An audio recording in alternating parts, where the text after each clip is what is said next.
It's both. It was both. There were so many subtleties. Black women didn't take black men out of the home, and black men didn't really walk out of the home. The government made certain decisions and stipulations about the war on poverty and aid to dependent families and children that caused an alienation of the black nuclear family, and that's a fact.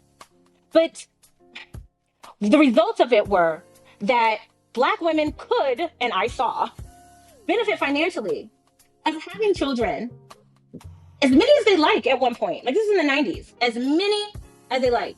I remember being in high school and Sumiko got pregnant by the black dude in the high school that had like 2 or 3 other girls pregnant at the same time. Shane. I can always use these like regular names because nobody's gonna know who they are. Shane. Black dude looked like he had freaking butter colored tartar on his teeth at 16 years old. Yes, I'm saying 16. 16 years old. Junior in high school. Shane was funny as hell, but he didn't know how to keep his dick in his pants. And he populated half of Lancaster, California with his unregulated penis. And Sumiko was one of them. And she got kicked out of the house. And I asked my mother if Sumiko could stay with us. I always wanted a sister. She was doing stuff that I would never dream of doing at 16 years old. So it was like popcorn eating time for me. And so my parents offered her to stay there for a few months. And so she goes on it. She allows them, my parents allowed her to stay while she got her paperwork from the government so she could get her own place, et cetera, et cetera.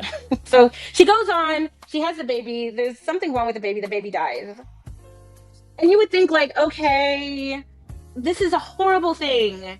My baby died, I did all this preparation and everything else. The baby died. And instead of being like, okay, maybe this was not the right time for my child to be born, maybe this was not the right time for me to be a mother, she went on and found another person to get pregnant by, and another, and another, and another, and another. I lost track of how many children Sumiko had as a gaggle behind her by the time it was all over. But she got a lot of money. She got her own place. She didn't have to worry about, child support because the government became the provider.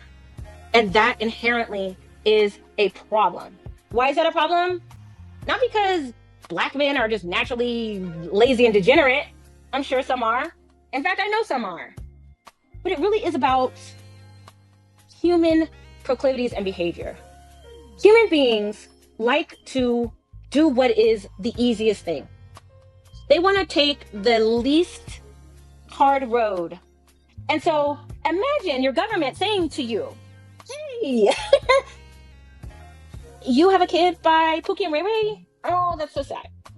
But we can set you up with Section 8 housing. We can set you up with food stamps. We can set you up with like a check on the 1st and 15th. And so, okay. I'm sorry other things happened to you, but we have the answers for you. We really want to care for you. Okay. And then it became kind of prolific. And out of that came the idea that black women in particular, I don't need no man to have a family and raise my kids. Because the system was artificially rigged to make that possible. And like, women, can we just acknowledge that is the fact? Here's how we can acknowledge that this is a fact and objectively true. Before AFDC and before the war on poverty, a Black woman could not say, without support, without money, without food, and without shelter, she could not say with her whole chest, I can be both mother and father to this child. No fucking way. But when you add the artificial assistance, then you can say that with your chest because you've got to back up. That makes sense to me. That makes common sense. I can understand the men's perspective, right? I can also understand the woman's perspective. But it did not do us any favors in terms of our community and the outcomes of that community. How do I know? Because I'm older than most of you. I'll be 52 years old in July. And I was a very observant person. I'm terrible at math, but I'm really, really, really good with patterns. And so the patterns that I saw from when I was in high school and seeing all these girls get pregnant by this, by the same degenerate guys, going on AFDC, being with these hoodlums, going to their AFDC apartments, seeing their children sleeping on the couch while they had, their Pookie or Ray Ray in the other room. I saw all of it, and I was like, this ain't it. I saw all of that and still became a baby mama myself. Okay? I saw all of that and I still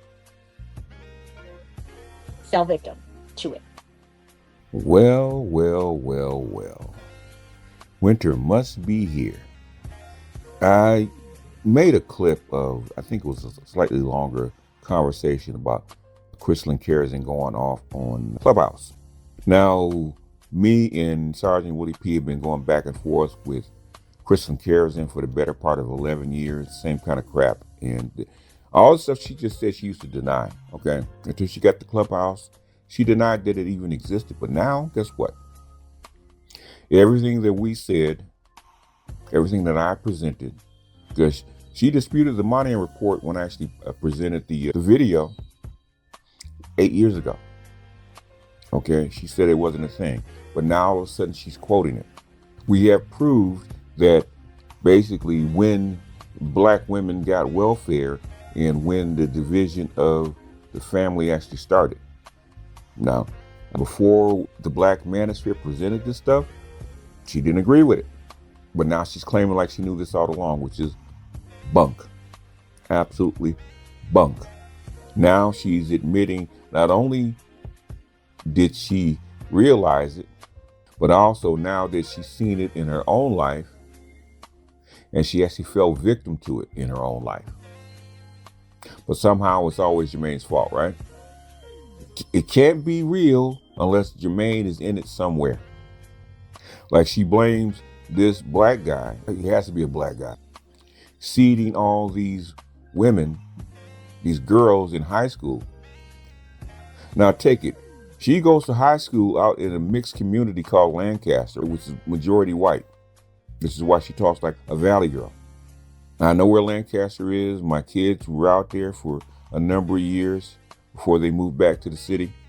So I know exactly what it is. I know exactly what kind of mixed neighborhood it is.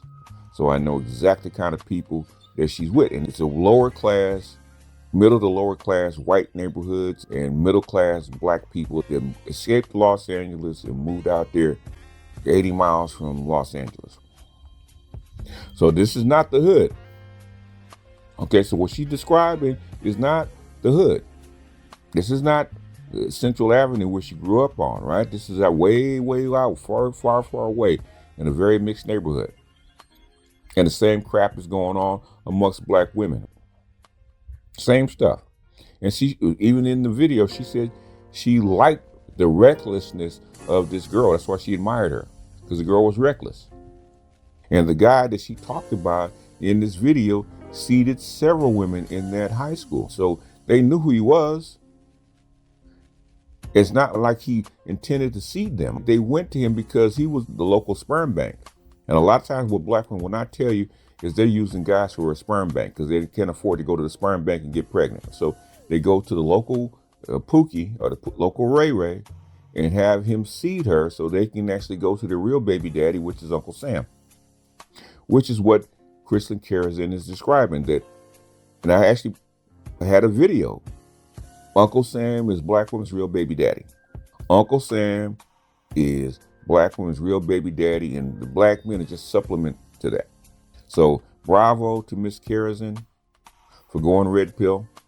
I know she's choking on it because, okay, she's trying to mix that purple and that white to make that pink because the red pill's too harsh. But it sounds like you got a straight dose of red pill, baby.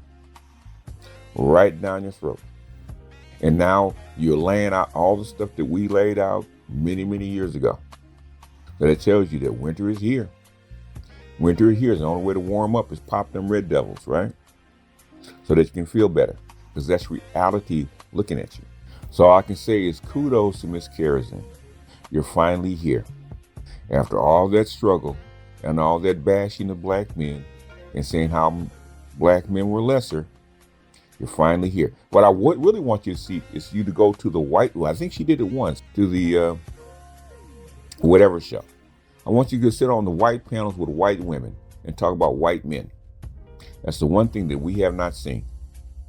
All these divestors and swirlers. I need you to go on to Pearl, okay? Pearl dates black men.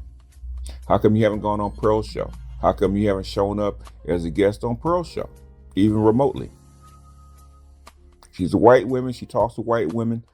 How come you haven't shown up on her show? How come there is a white manosphere and you date white men? How come you haven't shown up on their shows? There is this female white feminist to date white men. How come you guys haven't shown up and talked about dating white men as a black woman? You guys say you don't date us, you say you don't like us, say you don't have anything to do with us, but the thing is, you're constantly over here in the black sector saying what black men aren't. Go over there. Go over there. Go to the white folks. Go to the white mansion, which is way bigger, and discuss your problems. They might like you because you praise white men. They'll probably eat it all up. But I think she tried with Snowman. Snowman kind of laughed in her face way back when. Snowman, who's a MGTOW, straight up told Kristen Karazin that for the most part, black women are not desired amongst the white male community. That's what he told her. And while you guys are trying to go over to their side and snuggle up to them, they're saying you're not wanted over here. We see how you treat your men. Why should we want somebody that's disrespectful to their own men? Somebody that looks like them. And that's the thing that you won't say. Because you start talking to white men and listen to what white men have to say about you. And how white men see you. All of a sudden, all this pretend is going to come crashing down. As long as you can keep your foot on Jermaine's neck, it's all good. But as soon as you go over to Brad and listen to what Brad has to say about you, all of a sudden the story changes. You can feel superior over here because you keep Jermaine under you. You keep Jermaine suppressed because he has been taught that this is his role, which is why you don't like the black manosphere, because we're unteaching black men to be under black women. Like Yoda says, you have to unlearn what you have learned. This is why white women and black women do not like the black manosphere, is because we're teaching black men how to unlearn what they have learned, how to let go of the guilt that's been placed in them from the time that they were born. And now you have people like Kristen Karazin, who's been a detractor for God knows what, since 2010, knowing what the truth is, because she grew up in it. Now, you grew up in a white neighborhood out in Lancaster. You come all the way back to Los Angeles and get pregnant by a black guy. Why? And then turn around and marry a white guy and start shitting on black men. Just stay your black behind out there where the white men were. And marry one of them. There's tons of them in LA. All kinds. And you were in a neighborhood where you could have. What she won't tell you is that the white boys didn't want her when she was in high school. The white boys didn't want her. That's the part that she won't say. And that's the part that black women will not tell you, especially when they go to mixed schools. I went to a mixed school. I can tell you there's a tons and tons of black men that I saw in that mixed school that dated white women. Were they the best looking white women? No. They had a couple here and there where were they the best looking. The thing is, there's tons of black male, white, female couplings. But you never saw black women dating white men, ever.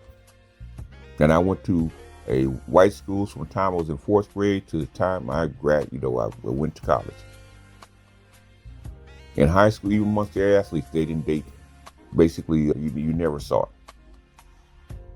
Never saw a white athlete or even a white regular guy date a black woman. They would date Latina, they would date Asian, but never, ever did I see them date a black woman. Which is another video we're gonna have to get into later about the secret sexual relationship between white men and black women that's been hidden for years and that I've heard about. It's been there, but it's always been oppressive where the white slave master or the white landowners, the raping the black wife. That's where it has been portrayed, even though we know that black women have been tipping over to the other side of the tracks to meet the white man for years. That's where the redhead stepchild comes in. Anyhow, I just wanted to add this to the fire, add this to the pile. It's hilarious. As soon as winter comes, all of a sudden, we get all these admissions of, we knew this all along. Bunk. Our scholars and our elite black women have been lying to us for decades, not years, decades. And now all this stuff is starting to come out. The red pill is undefeated. Anyhow, y'all, this is BGS out, and I will see you guys on the next one. Peace.